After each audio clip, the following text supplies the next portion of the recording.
नमस्ते। आज मैं फिर आप लोगों के सामने उपस्थित हूँ। मैं पंकज कुमार भारती अपने YouTube चैनल में आप सभी को स्वागत करता हूँ। हमें बहुत अच्छा लगा कि आप लोगों ने हमसे जुड़े हैं। और दोस्तों, आज हम लोकतंत्र पे चर्चा करेंगे, क्योंकि हमने पिछली वीडियो में ईश्वर चंद्र विद्यासागर पे हमने बोला था, लेकिन ईश्वर चंद्र विद्यासागर पे हम कल चर्चा करेंगे और फिर इसकी वीडियो हम आपको तक पहुंचाएंगे। अगर आपने वीडियो को सब्सक्राइब नहीं किए हैं तो सब्सक्राइब कीजिए, बेल आइकन दबाएं, लाइक कीजिए और हमसे जुड़िए। और जहां तक हमसे संभव होगा हम अच्छे से अच्छे आपके सामने टॉपिक लेके आएंगे। और आपको भी ऐसा लगता है कि हमें किस टॉपिक पे बोलना चाहिए तो आप कमेंट के माध्यम से आप हमें टॉपिक के नाम भेजिए, हम उसी टॉपिक पे हम चर्चा करेंगे। आज हम लोकतंत्र पे चर्चा करेंगे, ठीक है। और जहां तक हो, हमें पता है कि आप लोगों को थोड़ा दिक्कत होता होगा क्योंकि हमारे पास अभी बोर्ड नहीं है। बस 2 दिन के अंदर में हम बोर्ड लगाते हैं तो फिर हम उस पर संविधान शुरू करेंगे। आज हम लोकतंत्र की चर्चा करेंगे। लोकतंत्र के नाम आते ही अमेरिका के जो 16वें राष्ट्रपति होते हैं अब्राहम लिंकन। अब्राहम लिंकन ने लोकतंत्र के जो इन्होंने अर्थ बताया कि लोकतंत्र जनता के लिए जनता द्वारा किया गया शासन व्यवस्था है।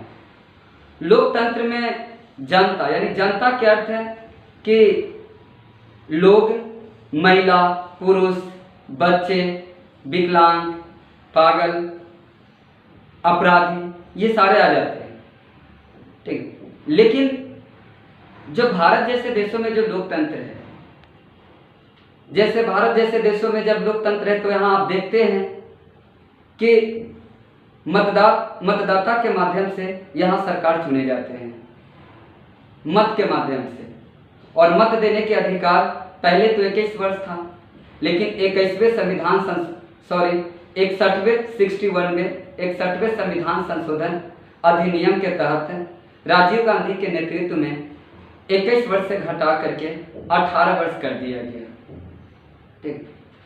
तो अब यहाँ जिन व्यक्ति को 18 वर्ष पूर्ण चुका है, जिनके मतदाता सूची में जिनका नाम शामिल हो चुका है, वह मत देते हैं और फिर जनता के द्वारा चुने गए प्रतिनिधि ही हमारे देश में सरकार को गठन करता है। लोकतंत्र का अर्थ होता है कि संविधान के माध्यम से शासन व्यवस्थाओं को चलाना जाना चाहिए। लोकतंत्र में जो होता है कि संपत्ति का केंद्रीकरण नहीं होता है, संपत्ति का केंद्रीकरण नहीं होता है, ठीक है। लोकतंत्र में सुचारू रूप से शासन व्यवस्था चलाया जाता है, लोगों के माध्यम से शासन चलाया जाता है। लोकतंत्र में जो शासन होते हैं, लोकतंत्र में जो शासक होते हैं, तो वो कब तक शासन करेंगे ये वो स्वयं तय नहीं करते हैं, लोग तय करते हैं कि शासक कब तक शासन करेगा। लोकतंत्र के जो सर्वप्रथम मांग होता है वो ब्रिटेन में हुआ था और लोकतंत्र की स्थापना अमेरिका में होता है। 1789 में लोकतंत्र की स्थापना अमेरिका में हुआ और उसी प्रकार जब भारत 1947 में स्वतंत्र हुआ तो 1952 में जो है भारत में लोकतंत्र की स्थापना हुआ। जब 1951 से 52 में 6 माह के लागे समय में देश में चुनाव हुआ और भारत में पहली लोकतांत्रिक सरकार के गठन हुआ। दोस्तों, जब हमारे देश में लोकतंत्र की जिस समय स्थापना की चर्चा हुई, बात के कही जा रही थी, जिस समय हमने प्रयास किया कि लोकतंत्र की स्थापना हो, तो उस समय भारत को पूरी दुनिया में आलोचना हुआ था कि जो देश जहाँ की अर्थव्यवस्था अच्छा नहीं है, जहाँ साक्षरता दर नहीं है, जहाँ के लोग लोकतंत्र के बारे में नहीं जानते हैं, वहाँ लोकतंत्र की स्थापना कैसे होगा। लेकिन भारत ने पूरी दुनिया को यह बताया कि केवल पढ़े लिखे देश में ही नहीं, जो है बिना पढ़े लिखे देश में और गरीब देश में भी लोकतंत्र की स्थापना किया जा सकता है। और वो पहली बार हमारे देश के नागरिकों ने यह दुनिया को साबित करके दिखाया कि हम जो भी सोच लेते हैं या ठान लेते हैं वो हम करके रहते हैं। दुनिया में सबसे बड़ा शांति प्रिय लोकतंत्र भारत का लोकतंत्र है, जबकि दुनिया में सबसे पहले जो लोकतंत्र की स्थापना होता है वो अमेरिका में होता है। दोस्तों, हमारे देश में लोकतंत्र जब से स्थापना हुआ है 1952 से, तब से कई विदेशी शक्तियों ने भारत के लोकतंत्र को गिराने के और असफल बनाने के उन्होंने प्रयास किए हैं। परंतु आज हमें खुशी है और हमें सौभाग्य है कि आज वैसे देश में हैं जहां दुनिया के सबसे बड़ा शांति प्रिय लोकतंत्र और सबसे बड़ा लोकतंत्र है और सबसे बड़ा शांति प्रिय लोकतांत्रिक देश में हम लोग रहते हैं। लोकतंत्र में सभी लोगों के लिए कल्याण के लिए कार्य होता है।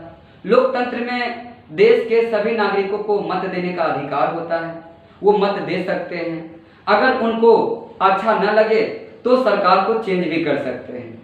और हमारे यहाँ जो अप्रत्यक्ष लोकतंत्र व्यवस्था को अपनाया गया है, क्योंकि अप्रत्यक्ष लोकतंत्र में होता क्या है कि हम डायरेक्ट सरकार को नहीं चुनते हैं, हमारे द्वारा चुने गए प्रतिनिधि संसद में जाके सरकार की गठन करता है। जबकि अमेरिका जैसे देशों में होता है तो वहाँ जनता डायरेक्ट यह तय करता है कि शासक कौन होगा। और इस प्रकार से हम अपने लोकतंत्र को मजबूती बनाने के लिए हम वोट करते हैं। अभी हाल ही में महाराष्ट्र में भी चुनाव हुआ था, पिछले साल आपने दिल्ली में भी विधानसभा के चुनाव देखा, कैसे यहाँ कई पार्टी थे और किस प्रकार से यहाँ पक्ष विपक्ष सभी होते हैं। लोग जो है अपने स्वेच्छा से यह तय करते हैं कि हमें वोट किसको देना है, किसी पर दबाव नहीं बनाया जाता है। ठीक है, आने वाला समय में कुछ ही समय बाद जो है कुछ ही महीनों बाद बिहार विधानसभा चुनाव है। फिर उसमें जो है बिहार के लगभग 15 करोड़ नागरिक जो है अपने मत के प्रयोग करके और अपने स्टेट गवर्नमेंट को चुनेंगे, राज्य में सरकार को चुनेंगे ताकि उनके लोक कल्याणकारी के लिए कार्य कर सके। हमने जो है 2019 में भी हमने लोकसभा के चुनाव को आपने देखा है कि कैसे लोकतांत्रिक माध्यम से यहाँ शांति प्रिय चुनाव होता है और हम इसे एक त्यौहार के रूप में मनाते हैं। हमें ऐसा लगता ही नहीं है कि हम शासन को चुन रहे हैं या हम त्यौहार मना रहे हैं। और इतना शांति प्रिय व्यवस्था है हमारे यहाँ लोकतंत्र को कायम करने के लिए। मतदान सही से हो, करप्शन ना हो, लोगों पर दबाव ना हो, किसी के साथ भेदभाव ना हो, किसी प्रतिनिधि के साथ भेदभाव ना हो, इसके लिए संविधान ने जो है निर्वाचन आयोग के भी गठन किया है। और हमारे यहाँ एक स्वतंत्र निर्वाचन आयोग भी है जो स्वतंत्र होकर के देश में चुनाव कराते हैं। ठीक है, तो हमारे देश का जो सबसे बड़ा शक्ति है वो हमारे देश के 137 करोड़ नागरिक हैं। हम सब मिल करके लोकतंत्र को मजबूत करते हैं। हमारी एक वोट हमारा लोकतंत्र को मजबूत करता है। हम लोकतंत्र की क्लास तो हम ले ही रहे हैं दोस्तों एवं भाइयों एवं बहनों। हम समस्त अपने 137 करोड़ नागरिकों से और ज़्यादा करके अभी वर्तमान में बिहार में चुनाव की समय है, आप भी अपने मत का प्रयोग निस्वार्थ रूप से और एक अच्छे लीडर को, अपने प्रतिनिधि को आप वोट दें। आपका वोट आपका देश का लोकतंत्र को बहुत मजबूत करेगा। हमने लोकतंत्र के 70 वर्षों के इतिहास में हमने बहुत कुछ हासिल किए हैं। यहाँ तक कि भारत ने आज पूरे विश्व में 10 महाशक्तियों देशों में शामिल हुआ। हमारा आज दुनिया के तीसरी सबसे बड़ा नौसैनिक, हमारी दुनिया के सबसे बड़ा हमारा अर्थव्यवस्था, हम चांद तक, मंगल ग्रह तक अगर पहुँचे हैं तो ये हमारे जो सबसे बड़ा मेहनत रहा है, तो ये हमारे 137 करोड़ देशवासियों के दौड़ रहा है। हमने आज़ादी के बाद से ही हमने यह तय किया कि अपने देश में लोकतांत्रिक माध्यम से शासन चलाएंगे और एक ऐसी सरकार के गठन करेंगे जो सभी वर्गों को, जात पात धर्म, इस सब से ऊपर उठ करके सभी वर्गों के लिए सरकार काम करेगी। और ज़्यादा करके खास वर्गों के लिए, जो कमज़ोर वर्ग है, दलित वर्ग है, उनके लिए भी हमारे देश की सरकारें काम करेंगी। और यहाँ तक काम हुआ भी है, पर कुछ जितना होनी चाहिए था नहीं हुआ है। लेकिन दोस्तों, आलोचना करने की इसमें कोई बात नहीं है। जहाँ तक हमारे देश के सरकारों ने, हमारे देश के नेताओं ने, हमारे देश के अधिकारियों ने और हमारे देश के अधिकारियों सहित शासन प्रशासन में रहने वाले प्रत्येक व्यक्ति ने, जहाँ तक उन्होंने संभव हुआ है, हमारे देश से गरीबी, भूखमरी, बेरोजगारी मिटाने के उन्होंने बहुत प्रयास किए हैं। ऐसा हुआ भी है और कुछ रहा है, अगर कुछ बाकी है तो वह जिम्मेदारी हमारे बनता है, आपका बनता है, हमारी इस नई पीढ़ी को बनता है।